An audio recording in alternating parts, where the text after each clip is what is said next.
killed in action.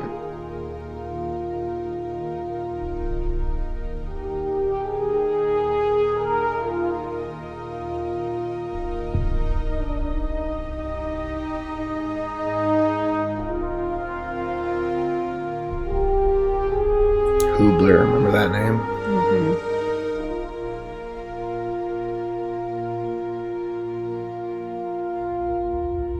Meehan.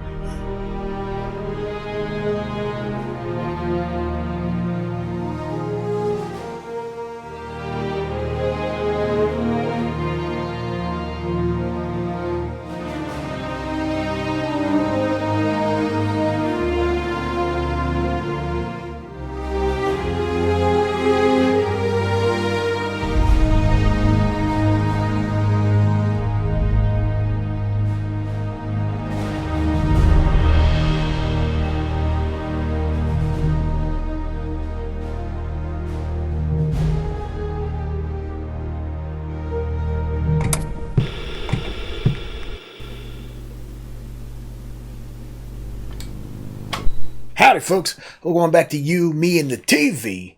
And we got a special episode tonight. Just one? Just one. Well, it's a bonus episode. It's We Stand Alone Together, The Men of Easy Company. The bonus documentary episode of Band of Brothers. It's where all those little interviews come from that we see throughout the... So it's just the old guys? Yep. Oh, I love that. Okay. It's their stories. It's about, That was always my favorite part, so... An hour and a half, yeah. He said that, so I thought, you know what? We're going to tack this on. Not everybody watches it, but I think we need to. So perfect. So you'll see all the guys. I think there might be some of the guys that weren't even in the show doing interviews as well. So you'll see some familiar faces and some new faces. So sweet. And some more interesting stories that might not even have been included in the show. So can't wait. Yeah. Are you excited? Yeah. Well, should we jump in and check it out? Guess we oughta. Let's do it. But first, like, comment, subscribe. And check out our Patreon link down below for early access to our videos, full-length commentaries, or access to polls to help us pick what we watch next. Links down below. Check it out. We also have Twitter and Instagram, so if you like social media, you can follow us there, at You Me The Movies. Yeah, check them out. Check us out on both of them. Yep. Let's watch We Stand Alone Together.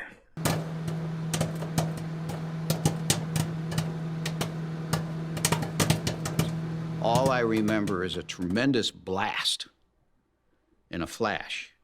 And the next thing I knew, I was laying on the ground in the snow. Only thing I could see were the broken ends of my legs. Yikes. Both femurs were shattered, and they were laying down here as I was in my back trying to raise my legs up. Oof. And I thought, I'm dead. You know, I'm about to die. I said my act of contrition, because I'm a Catholic. And then the next thing I thought of was my mother.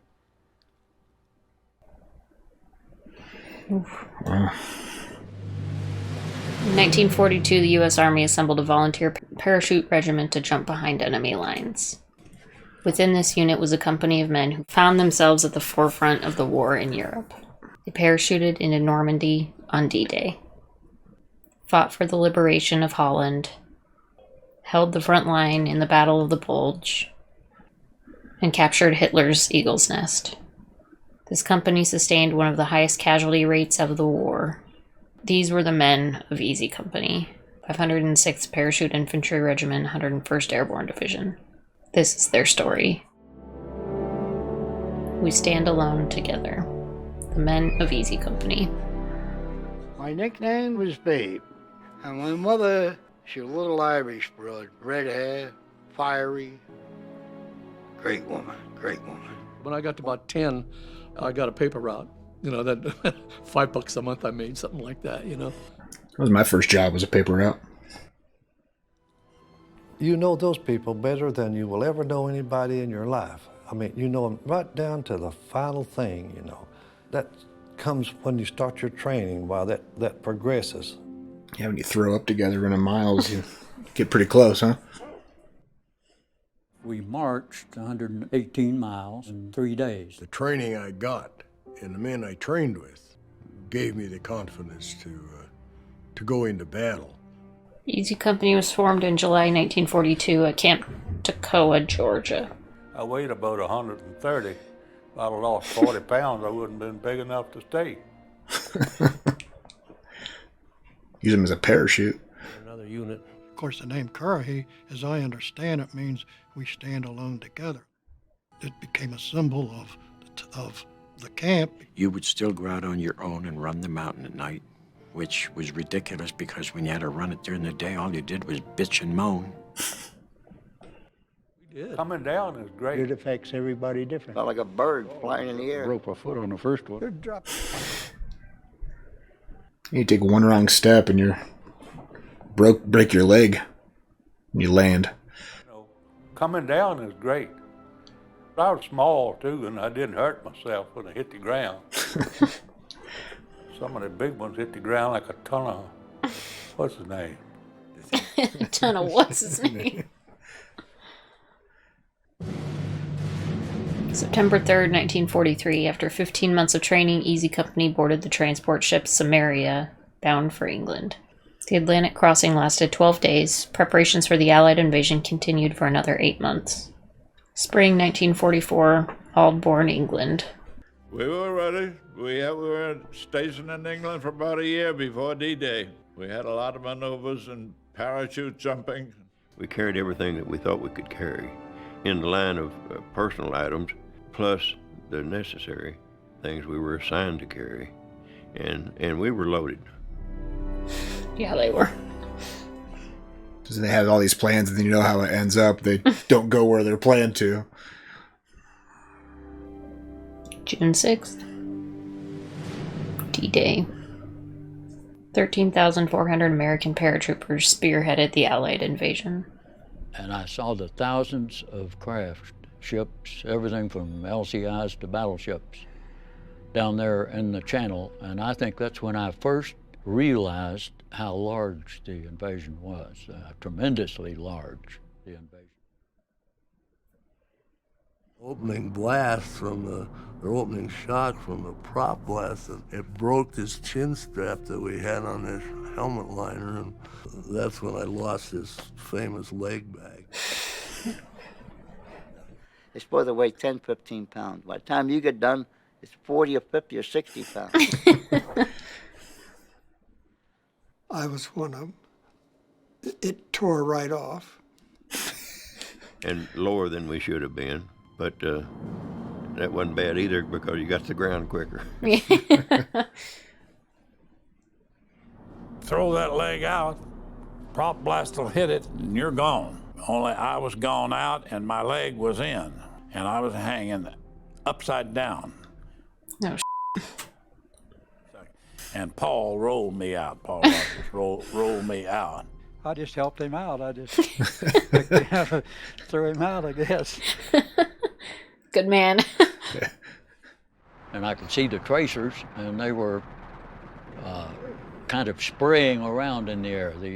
Whoever the machine gunner was down there that was concentrating on me apparently was not a very good shot. And everything went there. It didn't bother me. I was down, and I got down with my gun.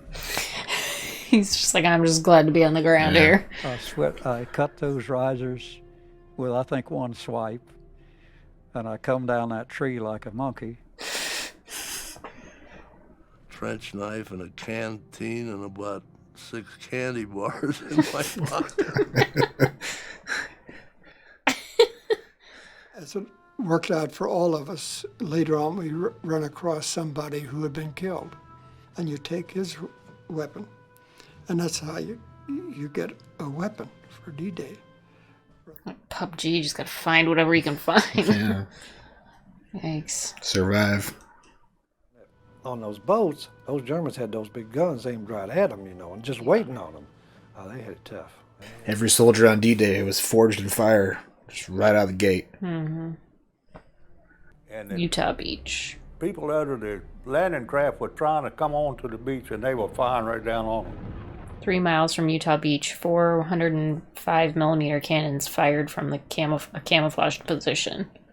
That causeway, any troops coming up the causeway, as you sit back Saint Marie du years Mont. later on and look at it, you think, I think that's the village where they came up on the road, right? The guns were hidden on a farm called Brecourt Manor. The Germans had moved in there and camouflaged us so well, we didn't know it was there. The position was controlled by a platoon of 50 Germans. Easy Company received orders to take the guns with a squad of 12 men. Yeah, that was that very first. Mm-hmm. So I pulled out a hand grenade and I pulled a pin on it and I threw it as high and as far as I could throw it in their general direction. The damn thing had enough hang time on it that about the time it got to them, it went off in the air and I got one of them. 3 Germans broke off from this to run across the field, which was the wrong thing to do. And I said, well, he's going to miss me. And that thing fell right down in that trench with me. He hollers, "I'm sorry, Lieutenant. I'm sorry. I goofed." I felt like I kind of let him down, but, you know, that's neither here nor there. They got me in the ass. Easy Company captured and destroyed the guns at Brecourt Manor, saving countless lives on Utah Beach. Winners was awarded the Distinguished Service Cross. The other men received silver and bronze stars. After 33 days in Normandy, Easy Company returned to Auburn with 74 officers and men. They had jumped with 139. Huh. Almost half of them lost. Yeah. Easy Company had 3 months to recover and regroup before their next mission. The war's just starting, and Christ, we're 50% not gone now, so it's a long haul. Got tattoos because they didn't think anybody would Replacements were see them. assigned to Easy Company to restore the ranks. And then the training got really tough between there and the Holland jump. It was training. And we had a couple of missions scratched. We were supposed to jump on a French city of Tournai, so that one was called off. And we were wondering if we were ever going to get to go. And then, of course, it got to be September. Holland, September 17th, 1944. Operation Market Garden. It was a mass drop. Everybody was dropping on the same field. The most dangerous part about it was the fact that people are continually losing helmets and equipment, and all this equipment's raining down. It was just marvelous, their reaction. They loved Americans and still do. After 4 years of German occupation, Allied forces liberated the Dutch. And they hugged you and kissed you. And we didn't mind. You know, naturally, we was young.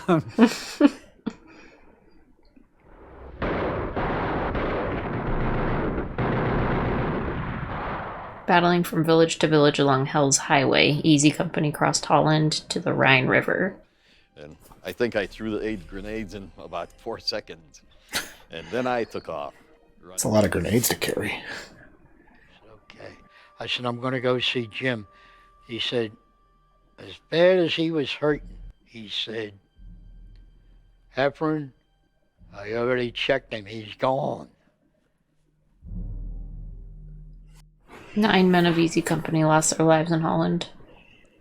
You got to remember what one guy did because he thought it was his job to do, and he took a shot for you. By the end of the Holland campaign, Easy Company had been on the front line for more than 70 days. You didn't realize at that point that you're only going to be off the line for a few days and you're going to be facing Bastogne. Bastogne. The Battle of the Bulge.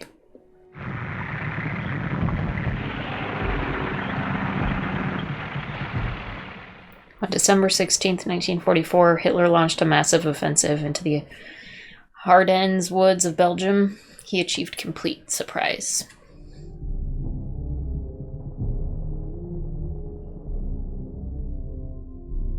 The Battle of the Bulge would become the largest engagement in the history of the U.S. Army. 600,000 American soldiers would fight in the battle. It's a lot of soldiers. Yeah. It is the woods. Sure looks different now. There ain't no snow. The woods of Foy. To me, it brings a lot of memories. The memories of the men, the times, good and bad. A lot of memories. He lost his leg. Mm-hmm. In the week before Christmas 1944, Easy Company was set to hold sent to hold the perimeter of Bastogne. As it worked out, there's some men actually got on the trucks and left for Bastogne and didn't have a rifle. I wonder how long it took, like, the guy that didn't have a gun the last. How long was he out there without one? You'd be surprised how quick you can get through that hard ground when somebody's shooting at you and them shells are falling. Now, you can make fast work of it. Frozen dirt. And by the time you get it done, they whistle for you to, we're moving out. And you go someplace else and dig another one. Guess it'd probably keep you warm digging holes. Yeah. Joe said, Jesus Christ, what do I have to do to die? I went out to see what I could do for him. Bongo, I got it too. I better not talk about it. Yeah, better not talk about it. They're terrible. And they lived. That's Malarkey there. That was all torn up the most about it. He just wondered about it, you know. But I never did wonder. Never give it much thought. You just live from day to day. Keep your fingers crossed, and that was it. 101st Airborne Division held Bastogne, suffering massive casualties. Easy Company lost 15 men. I have the honor to present the Supreme Commander, General Eisenhower. By April 1945, the Allies had pushed the German army across the Rhine. Easy Company moved into Germany. And our job is to get to the end and get to the heart of it. Birch Garden, the Eagle's Nest. That place was full of this big art, you know, Rembrandt and all those people, you know, and hanging on the wall, you know. Of course, the old soldiers like us, we don't recognize a painting when we see it. Probably could have made some money off all that stuff. Had 7 truckloads of champagne and cognac out of the wine cellars out of the Eagle's Nest. Yeah. Yeah. So we stayed pretty well oiled for a while. I didn't wake up the next day. I made a 2-day thing out of it. And I had seen what the Germans had done to the Jewish race, and I'd seen what they had done to the displaced persons, to bed down my men. And if they picked up a few trinkets, I had no problem. Germany formally surrendered on May 8th, 1945. Nobody has ever taken the time to tell you how to handle a surrender. Jeez, we'll talk about that when we get there. Well, here we are, we got it. Now, how do you handle this? In Zell am See, Austria, Easy Company helped secure the surrender of 25,000 German troops. I was assigned this major. He presented me this pistol and offered his personal surrender. I realized this pistol had never been fired. That's the way all wars should end, with an agreement with no blood on it. And I assure you, this pistol has never been fired since I've had it. On November 30th, 1945, the 101st Airborne Division was inactivated from duty. Easy Company no longer existed. In the show, he gave the sidearm back to him. Mm-hmm. Hall took up a course in ornamental horticulture. It didn't pay very much, but there were a lot of nice people. I built homes. I went into construction. I went into hard work, tedious work. I'd done everything. You name it, I'd done it. Even with one leg. Years. Got a job working for Nixon Nitration Works. I was making $75 a week. So he took that job with Nixon. Everyone done well. I done well too. Thank God. It's good. Since 1946, the men of Easy Company and their families have gathered together for annual reunions. The men staying out amongst each other. There's an intimacy develops. We're a strange bunch of dudes, as far as I'm concerned. This guy here died at age 19 or 20. A whole life. Never lived. No family. Nothing. No opportunity to have some satisfaction of building a life, nothing.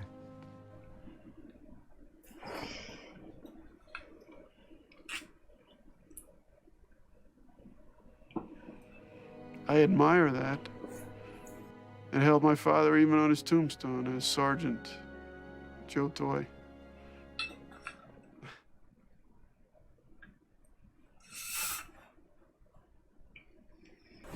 A lot of pride. No, every Army unit thinks it's the best, but we knew we were the best.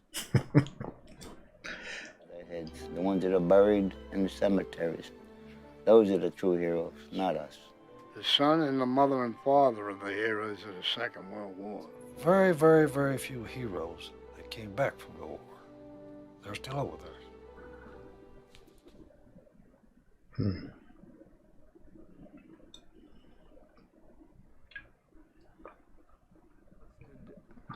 Grandpa, were you a hero in the war?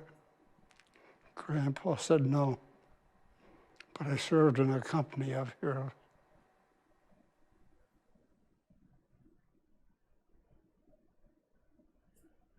Say to Garnier, you're Italian. You don't know this song. Garnier could sing it better than he did. Bridget O'Flynn. How's it go? Oh. I'm telling you, Bridget, just what to do. Stay away from the water, Bridget, darling. Now that's the song Twilight. Oh, that's what we sang.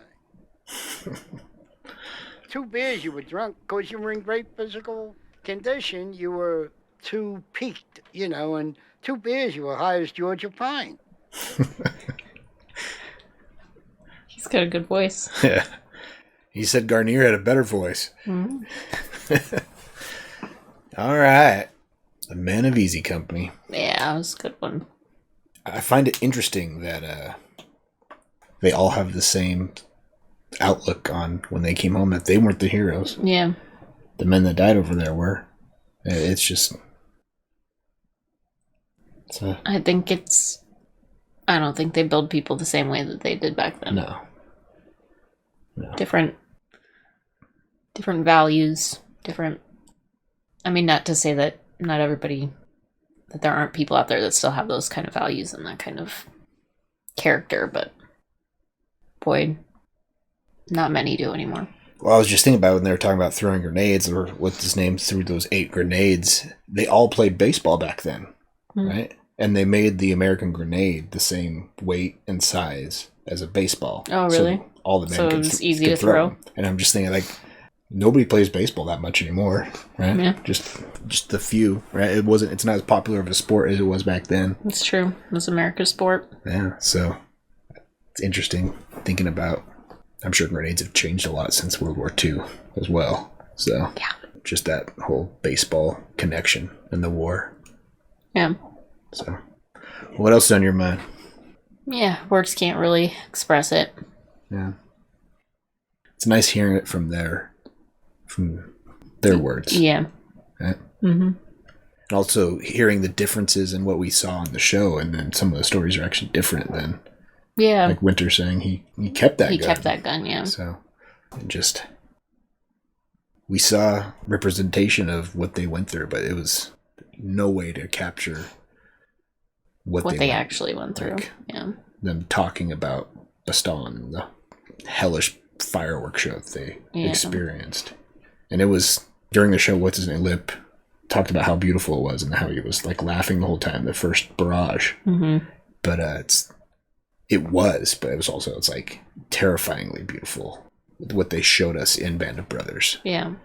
But just to know, when they were showing some of that stock footage of the German missiles and rockets and just how they're exploding, that rocket that explodes in the air and rains down, it's just scary stuff, right? They were all heroes.